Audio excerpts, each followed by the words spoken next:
সম্মানিত ভিউয়ার্স, কেমন আছেন সবাই? আশা করি আল্লাহর রহমতে ভালো আছেন, সুস্থ আছেন। আপনাদের সাথে আমি রয়েছি মোহাম্মদ রাশেদ মোশাররফ, শিক্ষক নিবন্ধনধারী, কারিগরি শিক্ষা ও trade instructor, Itna Nurpur DD Madrasa, Itna, Kishoreganj. সম্মানিত ভিউয়ার্স, আপনারা দেখছেন জব টিচার্স টিভি। সম্মানিত ভিউয়ার্স, আজকের আলোচ্য বিষয় ষষ্ঠ গণবিজ্ঞপ্তি 2025-এ মহিলা প্রার্থীদের অনলাইন আবেদনের ক্ষেত্রে কিছু পরামর্শ বা আবেদনের ক্ষেত্রে কিছু পরামর্শ। সম্মানিত ভিউয়ার্স, 2025 সালে যে কোনো সময় ষষ্ঠ গণবিজ্ঞপ্তি প্রকাশিত হবে।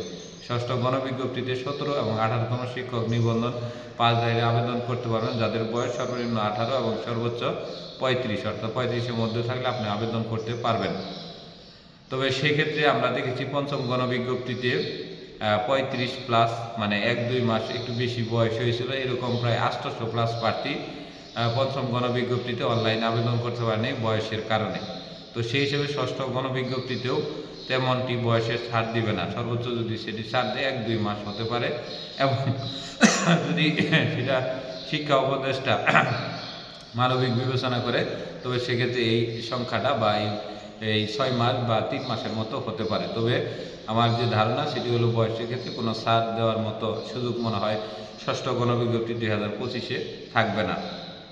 তো সম্মানিত ভিউয়ার, যে আজকের আলোচ্য বিষয় যে ষষ্ঠ গণবিজ্ঞপ্তি 2025-এ মহিলা প্রার্থীদের আবেদনের ক্ষেত্রে এ বিষয় নিয়ে যারা মহিলা প্রার্থী রয়েছেন 17 এবং 18তম নিবন্ধনে গণবিজ্ঞপ্তিতে আবেদন করবেন, তাদের জন্য আজকের এই ভিডিওটি। সম্মানিত ভিউয়ার্স, মহিলা প্রার্থীদের ক্ষেত্রে আবেদনের সর্বপ্রথম যে বিষয়টি দেখতে হবে, আপনারা উপকূলীয় এলাকা এবং হাওর এলাকায় দয়া করে আবেদন করবেন না, কারণ উপকূলীয় এবং হাওর এলাকায় বসবাস করা বা থাকা বা চলাফেরা করাটা অনেকটা অনিরাপদ, এবং সেখানে বাসা সহ অন্যান্য ফ্যামিলি নিয়ে থাকা কিংবা প্রাইভেট পড়ানো বা অন্যান্য বিষয়গুলো সুবিধা পাওয়া যায় না। এক্ষেত্রে নারীদের ক্ষেত্রে আরও বিরাট সমস্যা, বিশেষ করে হাওর এলাকাগুলোতে সন্ধ্যা 7টা বা 8টার পরে আপনি এক প্রান্ত থেকে আরেক প্রান্তে যদি আপনার পরিবারে কেউ অসুস্থ হয় বা মারা যায়, তাহলে কিন্তু আপনি যেতে পারবেন না। আপনাকে যাওয়ার জন্য ভোর পর্যন্ত, অর্থাৎ 6টা বা 7টা পর্যন্ত আপনাকে অপেক্ষা করতে হবে। অর্থাৎ হাওর এলাকাগুলো নদী পারাপারে সকাল 6টা থেকে রাত্রে 7টা বা 8টার মধ্যেই ক্লিয়ার করতে পারবেন। দিনের এই সময় আপনি যখন তখন যেতে পারবেন, কিন্তু রাত হলে সেই বিষয়ে যেতে পারবেন না। এবং উপকূলীয় এলাকাও এরকম বাসা পাওয়া যায় না, পানির সুপ্রিয় পানির সমস্যা, তারপরে তাদের সাথে মেসিং করে পড়ানোটা অনেকটা কঠিন হয়ে যায়। তাই নারী প্রার্থীরা উপকূলীয় এবং হাওর এলাকায় আবেদন করবেন না। তারপরে হলো যে নারী প্রার্থীদের জন্য একটি নারী কোঠা রয়েছে, তো যাদের নাম্বার কম তারা নারী কোঠাগুলোতে আবেদন করতে পারেন, কেননা নারী কোঠাতে শুধুমাত্র নারী প্রার্থীরা আপনাদের সাথে প্রতিযোগিতা করবে। কিন্তু যদি আপনারা পুরুষ এবং মহিলা উভয় কোটায়, মেল অ্যান্ড ফিমেল কোটায় আবেদন করেন, তাহলে দেখা যাবে এখানে কিন্তু অন্যান্য ভালো পুরুষ প্রার্থীরা অনেক সময় আবেদন করবে, তাদের সাথে কিন্তু আপনারা সহজে টিকতে পারবেন না। সেক্ষেত্রে আপনারা কিন্তু 40টি আবেদন করতে পারবেন। তাই 40টি আবেদনের জন্য আপনার চাকরিটি কনফার্ম হয়, সেই বিষয়টি লক্ষ্য রাখতে হবে।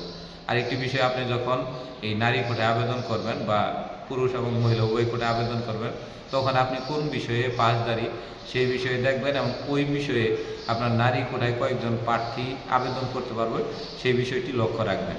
লক্ষ্য রেখে যদি আবেদন করেন, তাহলে আপনি সহজে সুপারিশপ্রাপ্ত বা প্রাথমিক সুপারিশপ্রাপ্ত হতে পারবেন। আরেকটি বিষয়, নারীদের ক্ষেত্রে যে বিষয়টি বলি, যে যদি আপনারা ধার্মিকতা মেনে চলতে চান, তাহলে অবশ্যই গার্লস স্কুল অ্যান্ড কলেজ, অর্থাৎ যেগুলোতে মেয়েদের পড়ানো হয় শুধুমাত্র, সেই সকল প্রতিষ্ঠানে আবেদন করলে আপনাদের অনেক ক্ষেত্রে সুবিধা রয়েছে। বিশেষ করে আপনার নিরাপত্তাজনিত, শৃঙ্খলাজনিত এবং প্রাইভেট পড়ানোর ক্ষেত্রে আপনি একটি বিশেষ সুযোগ সুবিধা পাবেন। কিন্তু বয়েজ অ্যান্ড গার্লস হলে সেই সুযোগ সুবিধাটা পাবেন না, এবং শুধু বয়েজ হলেও কিন্তু আপনি ওই সুযোগ সুবিধাটি পাবেন না। অর্থাৎ গার্লস স্কুলগুলোতে মেয়েদের মানে মহিলা প্রার্থীদের চাকরি করার অনেক সুযোগ সুবিধা রয়েছে, যেমন আপনার আবাসন, টয়লেট, প্রস্রাব পায়খানার যে আলাদা যে স্পেসগুলো রয়েছে, সেগুলো আপনি আলাদা সিকিউরিটি পাবেন, নিরাপত্তার সিকিউরিটি পাবেন, প্রাইভেটের সিকিউরিটি পাবেন বা অফিসের সিকিউরিটি পাবেন, আশেপাশে বাসা নিয়েও আলাদা সিকিউরিটি পাবেন, সব বিষয়ে সিকিউরিটি রয়েছে। তো নারী প্রার্থীদের আবেদনের ক্ষেত্রে এই বিষয়টি অবশ্যই অবশ্যই লক্ষ্য রাখতে হবে।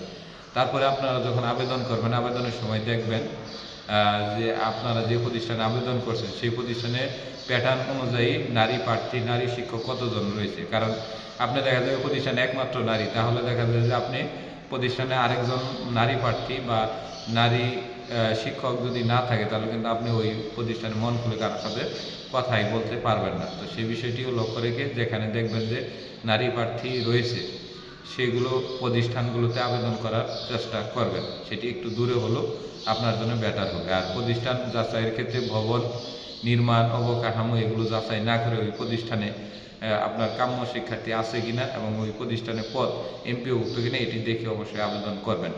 এবং নারী প্রার্থীরা যেহেতু আবেদনের সময় প্রত্যেকটি জেলা এবং উপজেলাতে যেতে পারে না, তাই আপনার প্রতিষ্ঠানে এই পদটি এমপিওভুক্ত কিনা বা কোনো ধরনের জটিলতা আছে কিনা এবং আপনি যে পদে আবেদন করছেন সেই পদে কোনো ধরনের মামলা আছে কিনা এটি জেনে অবশ্যই আবেদন করতে হবে। এই জন্যে আপনার প্রতিষ্ঠান প্রদানে EIN নম্বর রয়েছে, অর্থাৎ প্রত্যেকটি প্রতিষ্ঠানের পরিচিতির জন্য 6টি ডিজিট রয়েছে। ওই 6টি ডিজিটের আগে 01309 ব্যবহার করে তার নাম্বারে ফোন দিলে প্রতিষ্ঠান প্রদানের নাম্বারে চলে যাবে। এরকম প্রায় 85% নম্বর এখনও সচল রয়েছে, তাদের সাথে কথা বলে অবশ্যই আবেদন করবেন।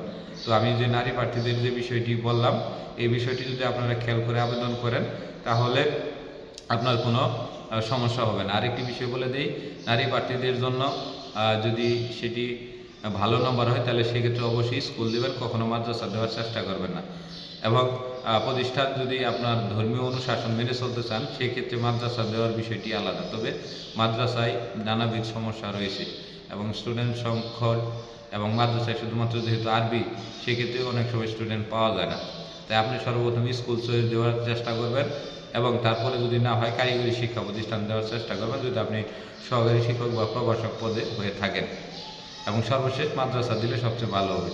তবে আপনার যদি নিজ জেলা এবং নিজ উপজেলার মাদ্রাসা থাকে এবং নারীদের ক্ষেত্রে যত কাছে চাকরি করা যায় সেক্ষেত্রে ততটা ভালো রয়েছে। তবে আপনার যদি পরবর্তীতে প্রধান শিক্ষক এবং সহকারী প্রধান শিক্ষক হতে মন চায় তাহলে অবশ্যই যেন সেটা দূর স্কুল প্রতিষ্ঠান হলেও আপনার মাওসিভুক্ত যে জেনারেল স্কুল অ্যান্ড কলেজগুলো আছে সেগুলো দেওয়ার চেষ্টা করবেন। তো ধন্যবাদ সবাইকে, সবাই ভালো থাকবেন।